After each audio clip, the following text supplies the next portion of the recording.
कर्जत तालुक्यातील गवळवाडी येथे निबंध व चित्रकला स्पर्धा उत्साहात संपन्न।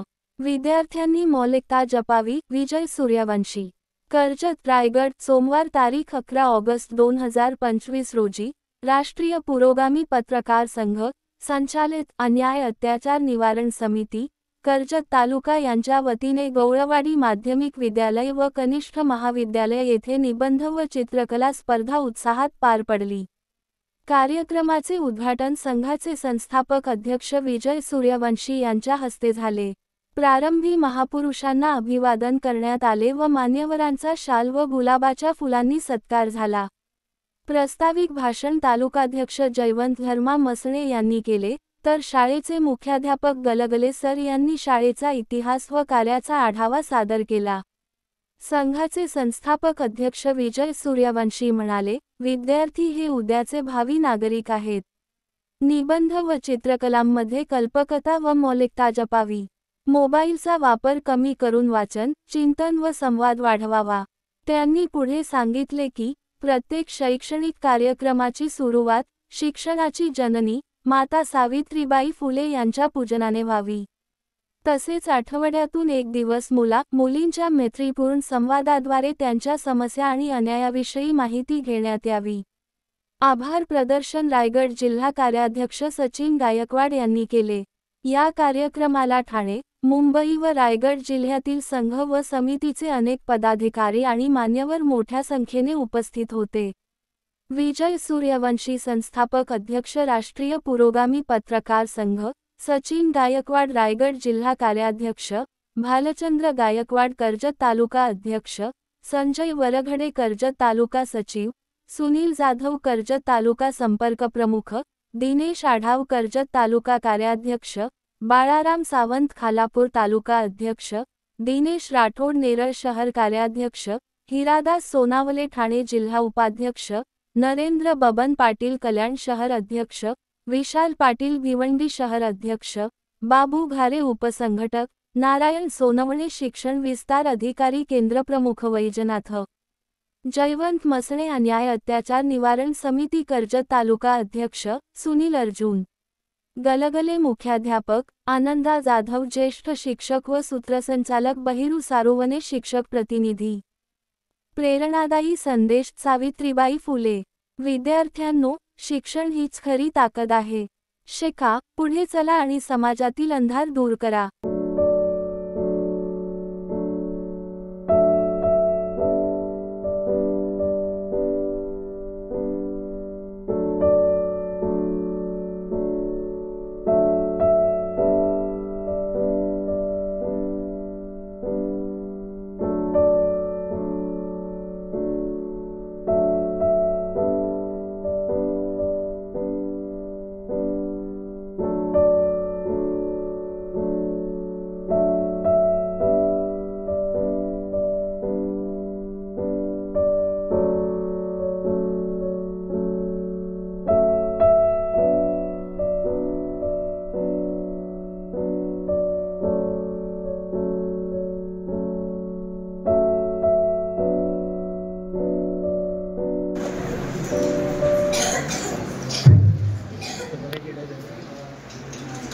जय भारत।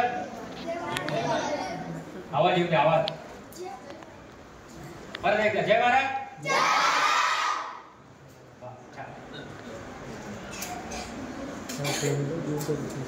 आदरणीय व्यासपीठ आणि माझे पुरोगामी पत्रकार संघाचे सर्व शिपाई आणि उपस्थित सर्व गुरुजी वर्ग ग्रामस्थ आणि विद्यार्थी मित्र आणि मैत्रिणी,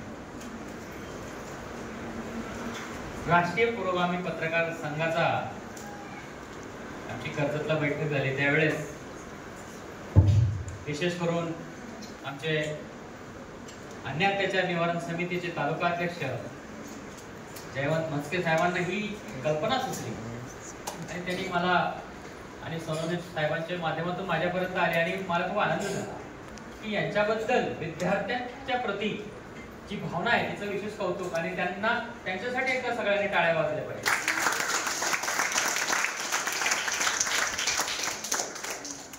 धन्यवाद मित्रांनो। चित्रकला आणि निबंध स्पर्धाच्या मागचं कारण आहे की तुम्हाला व्यक्त होण्याची एक संधी असते. निबंध लिहिताना तुम्ही आता तुमची स्पर्धा आहे, त्या स्पर्धेमध्ये निबंध लिहिताना तुमच्या मनातून काय आलं पाहिजे, तुमची कल्पकता जी बुद्धी आहे त्याच्यात जागृत झालं पाहिजे. आजकाल कॉपी पेस्ट नको आहे.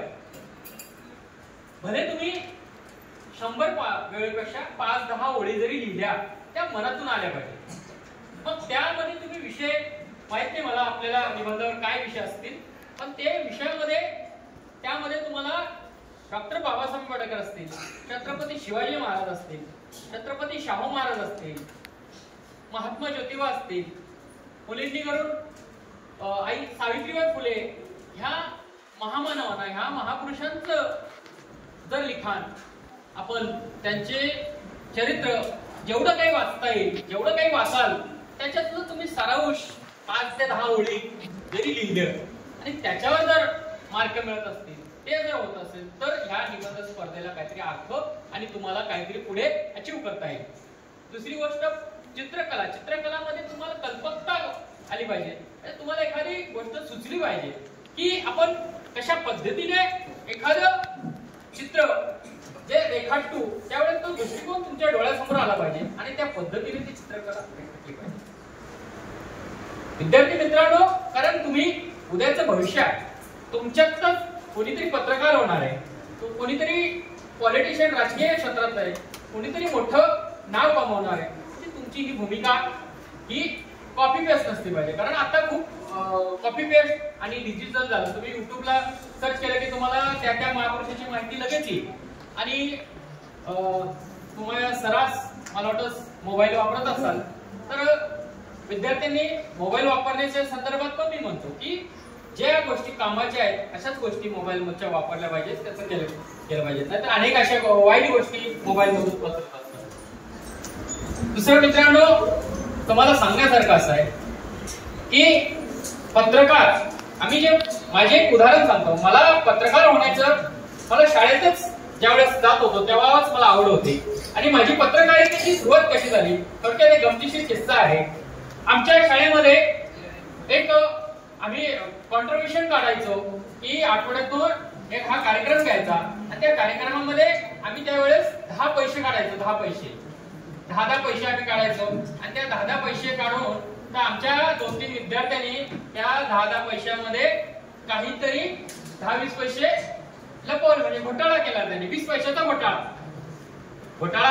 20 पैशाचा असू दे, 20 करोडाचा असू दे, तो घोटाळा जाईल. आणि त्या 20 पैशाचा घोटाळा ज्या वेळेस माझ्या निदर्शन आलं तर मी फक्त जो आता तुमच्या पाठीमागे जो फलक आहे त्या फलकावर लिहिलं की अमुक आम्ही एवढे पैसे काढले आणि त्या पैशामध्ये एवढ्या 20 पैशाचा घोटाळा मला आढळण्यात आला. या 20 पैशाच्या घोटाळ्याची चौकशी व्हावी आणि शिक्षक वर्गाने याच्यात हस्तक्षेप करावा आणि तो 20 पैशाचा घोटाळा शोधून द्यावा, असं मी ज्यावेळेस लिहिलं फळ्यावर आणि सगळे शिक्षक आणि विद्यार्थी त्याच्यावर मग ते सगळं त्यांनी जे 20 पैशाचा घोटाळा केला तो विद्यार्थी पुढे आला आणि त्यांनी माफी मागितली, ते 20 पैसे मिळवले. आणि त्या दिवसापासून माझी पत्रकारितेची सुरुवात झाली.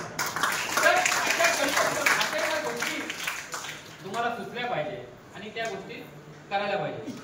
म्हणून मी हिंदीमध्ये एक शेर म्हणेल, सिर्फ हंगामा खड़ा करना मेरा मकसद नहीं, मेरी कोशिश है ये सूरत बदलनी चाहिए. ये आग तेरे सीने में सही, मेरे सीने में ये आग जलती है, जलनी चाहिए. मी शाळेला सूचना वजा विनंती करतो की ज्या ज्या वेळेस आपल्या शाळेमध्ये कार्यक्रम होत असते त्या वेळेस मला कुठल्या देवधर्म अनादर करायचा नाही. सर्व देवधर्माला मी मानतो. परंतु ज्या शाळेमध्ये कुठली सुरुवात होत असेल तर तिथे सुरुवातीला सरस्वती मातेच्या पूजनाच्या ऐवजी जर सावित्रीबाई फुले, महात्मा ज्योतिबा फुले यांचं पूजन झालं, खऱ्या अर्थाने ज्या मुली इथे बसल्या आहेत त्या मुली सावित्रीबाई फुलेंमुळेच इथे शाळेमध्ये येऊ शकतात. कारण तुम्हाला माहिती असेल, इतिहास तुम्ही किती वाचला असेल किंवा वाचलं पाहिजे. मुलींनी विशेष करून सावित्रीबाई फुलेंचा आदर्श घेतला पाहिजे. सावित्रीबाई फुलेंना किती त्रास झाला तुम्हाला शाळेत बसवण्यासाठी, इथे येण्यासाठी, किती नागते. म्हणजे महात्मा ज्योतिबा फुले शिकले म्हणून त्यांनी सावित्रीबाईंना शिकवलं आणि सावित्रीबाईंना ते सुचलं की या मुली शाळेत आल्या पाहिजे. कारण तुम्हाला जर पाठीमागे गेलात, मी सगळा इतिहास सांगत नाही की महिलांना काय प्रकारचं त्यावेळेस होतं. त्यामुळे ती एक सूचना आहे. दुसरी एक सूचना मी शिक्षकांना करतो की आपण आठवड्यातून एक दिवस, कुठला एक दिवस आपण ठरवा, एक मैत्री दिवस असं त्या दिवसाला नाव द्या. आणि महिला शिक्षिका असतील त्या महिला शिक्षिकेने सगळ्या 5वी ते 10वीच्या किंवा 12वी जो तुमच्या शाळेमध्ये वर्ग असेल त्या तिथे त्यांना सगळ्या मुलींना एकत्र करून त्यांच्याशी मैत्रीचा संवाद साधला पाहिजे. त्या 5वी ते 10वीच्या मुलींशी बोललं पाहिजे, त्यांना सांगितलं पाहिजे की आपण शाळेत येतो, तुम्हाला शाळेत येताना तर घरी जात पर्यंत तुमच्यावर काय कुठल्या प्रकारचं दडपण, कुठल्या प्रकारचा अत्याचार किंवा कुठल्या प्रकारची अडचण आहे त्या फ्रँकली हसून खेळून त्यांच्याकडून काढलं पाहिजे. कारण आताची जी परिस्थिती आहे खूप भयानक आहे. ज्यावेळेस आम्ही बातमी संकलन करत असताना किंवा टीव्हीवरच्या काही बातम्या या सगळ्या गोष्टी आमच्या डोळ्यासमोर येतात, आम्हाला खूप वाईट वाटतं या गोष्टीचं. पण ही सुरुवात ही शाळेतून झाली पाहिजे. कारण अन्याय अत्याचार होतो हा 5वीच्या किंवा पहिलीच्या विद्यार्थ्यापासून तर शेवटपर्यंत कोणाही होतो. म्हणून मुलींना त्या गोष्टी त्यांच्याकडून किंवा विशेष करून मुलांना सुद्धा, शिक्षक असेल मुलांवर पण होतो, मुलींवर सुद्धा नाही, मुलांवरही अत्याचार होतो. तो कशा पद्धतीचा होतो तर त्या शिक्षकाने त्यांच्याशी बोललं पाहिजे. त्यांना त्या सगळ्या गोष्टी एक मित्र, मी तुमचा मित्र आहे, कारण ज्यावेळेस त्यांना हा विश्वास देणार की सर माझा मित्र आहे, तुम्ही त्यांच्यासारखं व्हाल, त्यावेळेस ते पण तुमच्याशी रिएक्ट होतील. आणि त्यांच्या मनातली जी काही गोष्ट असेल, काही मुलं वर अत्याचार होतो पण ते आईवडिलांनाही सांगत नाही आणि कुणालाही सांगत नाही. नाही असताना असं करतात की असं पाऊल उचलतात जे स्वतःला संपवण्याचं सुद्धा. कारण आता सहनशक्ती खूप कमी राहिली आताच्या विद्यार्थ्यांमध्ये, आताच्या याच्यामध्ये प्रत्येकामध्ये सहनशक्ती खूप आहे. आता शाळेमध्ये नापास झाला कर आत्महत्या. अरे आत्महत्या करून प्रश्न सुटत नाही. या समाजामध्ये आपल्याला जर करायचं तर त्याच्यात तर घडलं पाहिजे. आणि विद्यार्थी कुठून करतो? शाळेतून करतो. तर मी मुख्याध्यापक साहेबांना आणि सगळे विनंती करतो की हा उपक्रम आपल्या शाळेतून सुरू झाला पाहिजे. त्याच्यानंतर मला वाटतं इथे केंद्र प्रमुख आहेत त्या अनेक शाळेंना भेट देतील आणि हा माझा जो मेसेज आहे त्या अनेक शाळेपर्यंत पोहोचवतील असा मला विश्वास आहे. आणि इथे तो असा प्रकारचा जो उपक्रम आहे तो सुरू झाला पाहिजे. त्या अर्थाने खऱ्या अर्थाने विद्यार्थ्यांना एक विश्वास निर्माण होईल की नाही मला माझा कोणीतरी मित्र आहे. मग तो जरी शाळेतून बाहेर घेत असता रस्त्यात कुठे त्याच्यावर त्या मुलीवर किंवा त्या विद्यार्थ्यावर कुठेतरी कोणीतरी अत्याचार करेल, काहीतरी त्याच्याबरोबर गैरप्रकार होईल, तो ताबडतोब त्या शिक्षकाला फोन करेल की साहेब सर माझ्याबरोबर असं होतं, तर त्या गोष्टी टाळतील. म्हणून मी विनंती करेन की हा उपक्रम या शाळेतनं सुरू करा. आणि बोलण्यासारखं खूप आहे. मी पुन्हा आमच्या अन्याय अत्याचार निवारण समितीच्या जयवंत मस्के आणि त्यांना ह्या कार्यक्रमासाठी ज्यांनी मदत केली त्यांना विशेष धन्यवाद देत. मी आभार मानणार नाही, कारण आभार परक्याचे मानलं जातो. आभार तुम्ही सगळे माझ्या, म्हणून मी तुम्हाला सगळ्यांना धन्य देईन. मी जाताना मित्रांनो एकच सांगेल, मी नुसती शब्दांची पूजा करत नाही तर माणसांसाठी आरती गातो. ज्या गावात उजेड नाही त्यांच्या हाती विचाराचा सूर्य देतो. जय हिंद, जय महाराष्ट्र.